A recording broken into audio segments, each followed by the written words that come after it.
Do you have a punishment and reward system for your employees?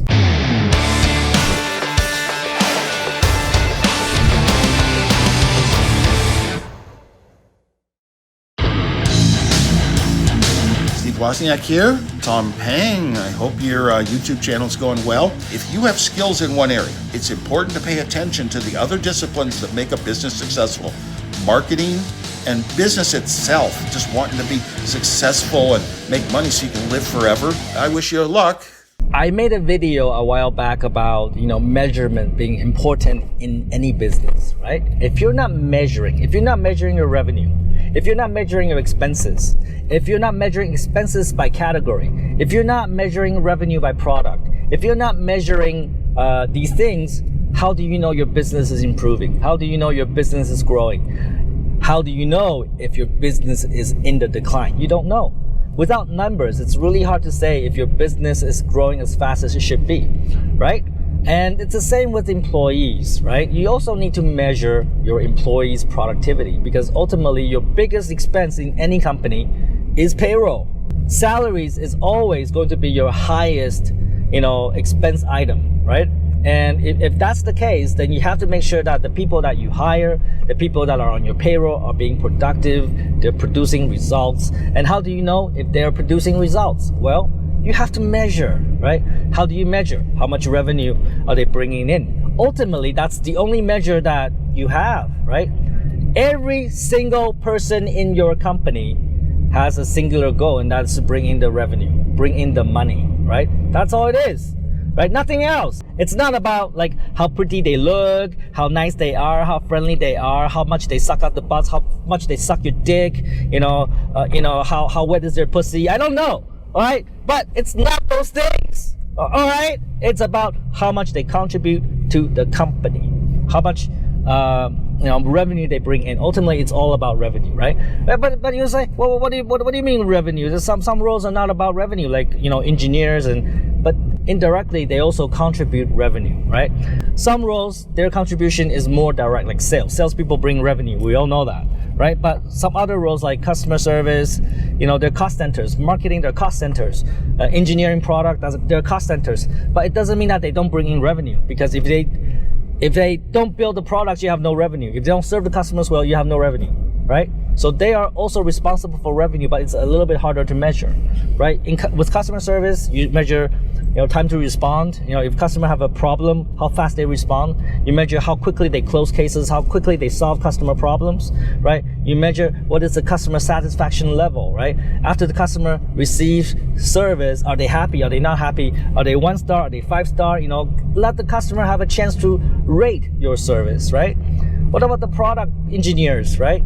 Well, if they build the right features, then you're gonna sell more. If they build the wrong features, spend time building the wrong features, or the features, are of poor quality, they cannot be used, or nobody understands them, or they build something that nobody could use because it's hard to use, then that impacts your revenue, right? So everybody contributes to revenue, and you need a way to measure everybody. You need a way to measure everyone in the company. That's where KPI comes from. Key Performance Index, right? KPI, right? Everybody must have a number, a KPI, right? What is your KPI for this quarter? Did you meet it? Did you exceed it? Right? Woo! So everybody should have KPI. They should know what numbers they're striving. And I'm talking about numbers, right? KPI are a set of numbers. It's not feeling. Is he a good employee? Yes, he's pretty good. He's a nice person. Those are subjective. Those are not real measurements. If I go to the customer service manager in my company, I say, who is the top customer service agent in our company? And if he's like, well, I don't know. I think Tao is pretty good. Then that means they don't have KPI. That means they cannot measure people. That means that we are all fucked because we don't know who's our best agent, who's our worst agent. We don't know anything, right? And how do you reward people if you don't know who's good and who's bad?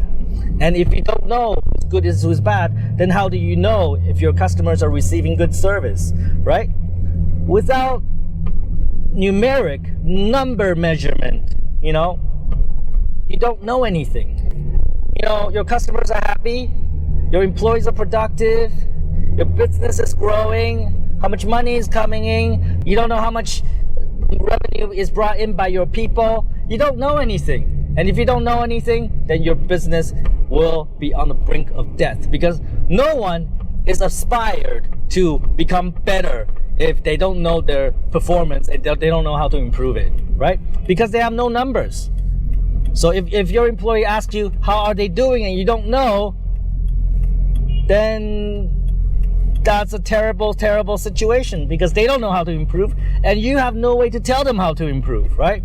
If your customer service agent comes to you and say, am I doing a good job? And you say, well, I think you're doing a good job. You don't know. You have no numbers. You have no comparison. You cannot compare agent 1 to agent 2 to agent 3.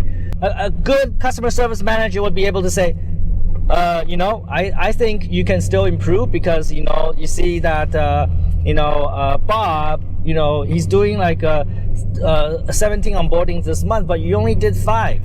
I think there's a lot of room to improve. Or you could say, well, you're the number 1 right now. You did 17, right? You're the top of the team. Good job, right? So you have numbers that you can reference. You know how they can improve. You know who to reward. And you always want to reward your top people. You always want to reward your top people. If you have a team and you can measure them, and your top people should always get the highest salary, get the best bonus, give them Apple M1 or whatever, right? Give them whatever they want. iPhone 12. Give them everything they want, because they're your best people and you should cherish them. You should value them. But what to do with your shitty people? Like, let's say they're the bottom 10%. They cannot onboard any customer. They cannot do anything. Every customer they talk to, they get angry. What do you do with those things? Cut them. Either give them a chance to improve, and if they still cannot, let them go, because they're not helping you and they're not helping themselves. They're not growing. They're not growing in this role, so let them go so they can grow somewhere else, right? You always reward your best people, and you always, you always give the worst people a chance, and then if they still cannot improve, then you have to think in terms of the best interest for your company, because ultimately you're the business owner, you're the entrepreneur, you have an obligation to make your business successful. You are not a social welfare, organization. You're not the government. You're not there to pay employees a salary and expect nothing in return, right? You need them to give you something for their compensation, and if they can't do it, they shouldn't be there. You're not government. You're not social insurance system, all right? Make sure that you reward the best people and you punish the worst. I like to create a new rule. Like, it's already happening with my sales team, right? The bottom 10% has to go. The people that cannot produce, the bottom 10% of the performer, they must leave the company. And I will do the same thing with customer service. The bottom 10% has to go. And that rule will actually motivate people through fear, but it will motivate people to be their best, right? When you have an organization where everybody wants to be the top 10% because they can earn bonuses, that's when you have competition and people fight to be the best, and you will have a winning organization, a winning team. All right? So take fucking action. Think about KPI. Think about how to reward your best people. Think about how to encourage and even, punish your lowest performers. Take fucking action. Don't be a fucktard.